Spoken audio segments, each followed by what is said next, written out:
बिस्मिल्लाहिर्रहमानिर्रहीम। अस्सलामु अलैकुम दोस्तों।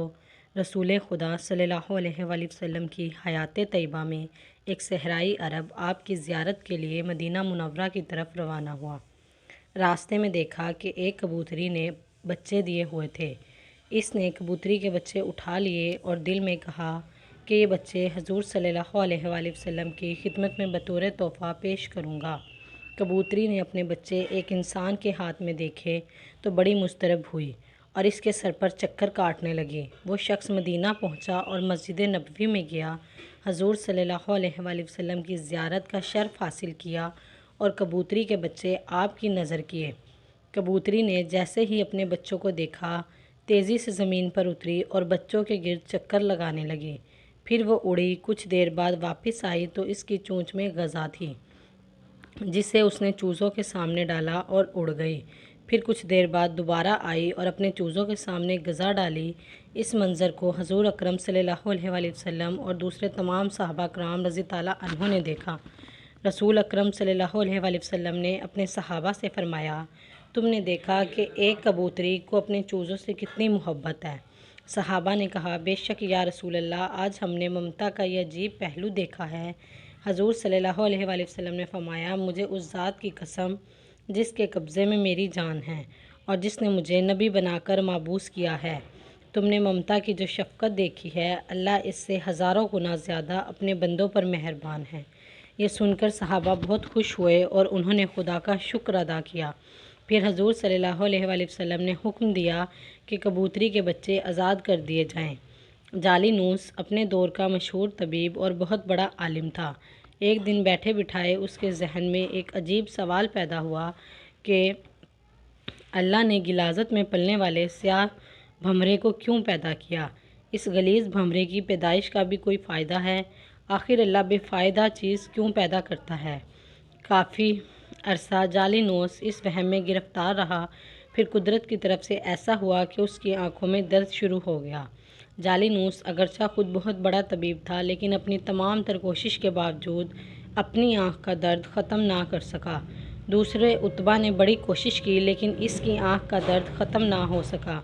एक दिन एक बुढ़िया जालिनूस के पास आई और इससे कहा कि मेरे पास एक पुड़िया मौजूद है जो आँखों के लिए बहुत मुफीद है, ख़ास तौर पर दर्द चश्म के लिए अक्सीर है। जालिनूस ने कहा, अगर आप मेहरबानी करके वो दवाई मेरी आँखों में लगाएं। औरत ने सिलाई से वो दवाई इसकी आँखों में लगाई। थोड़ी देर बाद आँख का दर्द ख़त्म हो गया। इसके बाद जालिनूस ने इस बुढ़िया को बुलाया और इससे पूछा कि ये दवाई तुमने किस चीज़ से बनाई है।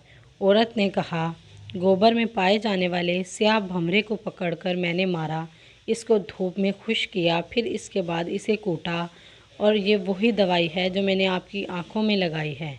जब जालिनूस ने यह जवाब सुना तो हैरान रह गया और इसे मालूम हो गया कि खुदा ने कोई चीज़ बेकार और बेफ़ायदा पैदा नहीं की।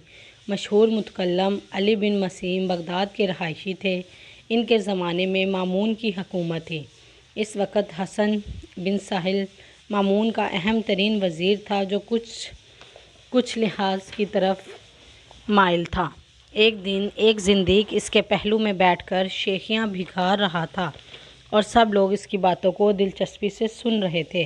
वो बदबख्त ये साबित करने में मसरूफ़ था कि यह कायनात खुद ब खुद पैदा हुई है, इसका कोई खालिक और कोई मुदब्बर नहीं है। वो भी अपनी ज़्यादा गोइयों में मसरूफ़ था कि अली बिन मिसम भी वज़ीर के दरबार में तशरीफ़ लाए। इन्होंने जिंदीक की बातें सुनी तो इन्हें सख्त सदमा हुआ।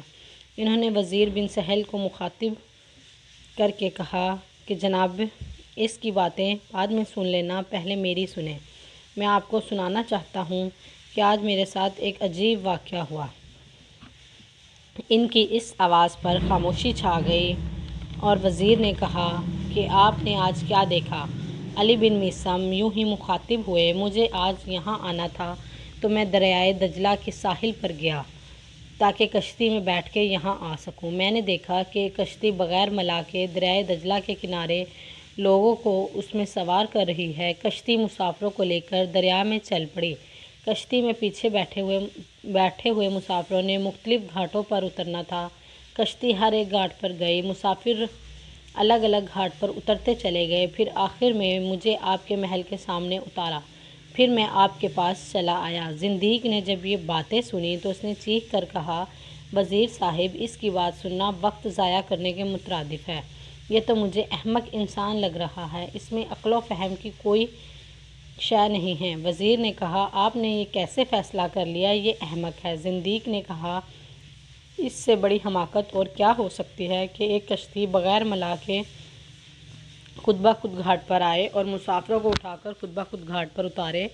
اب ہم جانتے ہیں کہ کشتی لکڑی سے بنی ہوئی ہے، وہ جمادات کی ایک شکل ہے، اس میں نہ روح ہے، نہ عقل ہے، نہ ہی احساس۔ آخر ایک کشتی سے یہ توقع کیسے کی جا سکتی ہے وہ خود بخود سفر کرے اور مسافروں کو ان کی منزل مقصود پر اتارے؟ تبھی علی بن میثم نے فرمایا کہ وزیر صاحب، میں احمق نہیں، یہ خود احمق ہے۔ اگر ایک کشتی بغیر ملا کے سفر نہیں کر سکتی تو خدا را مجھے بتایا جائے کہ زمین، سورج، چاند، ستارے بھی تو ایک جمادات ہیں، ان میں بھی روح نہیں ہیں، وہ لاکھوں سالوں سے کسی خالق و مالک کے بغیر اپنے اپنے مدار میں کیسے گردش کر رہے ہیں؟ وہ اپنے مدار سے کیوں نہیں ہٹتے؟ وہ مسلسل لگی بندھی حرکت کیوں کر رہے ہیں، جبکہ کشتی تو ایک ملا کے بغیر نہیں چل سکتی؟ آخر یہ سورج، چاند، ستارے کسی محرک مدبر کے بغیر کیسے چل سکتے ہیں؟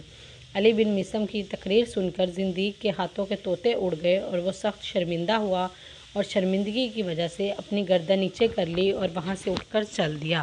امید کرتے ہیں آج کی ویڈیو آپ کو پسند آئی ہو، تو ہماری ویڈیو کو لائک اور شیئر اور چینل کو سبسکرائب کیجیے۔ ملتے ہیں اگلی ویڈیو میں، تب تک کے لیے اللہ حافظ۔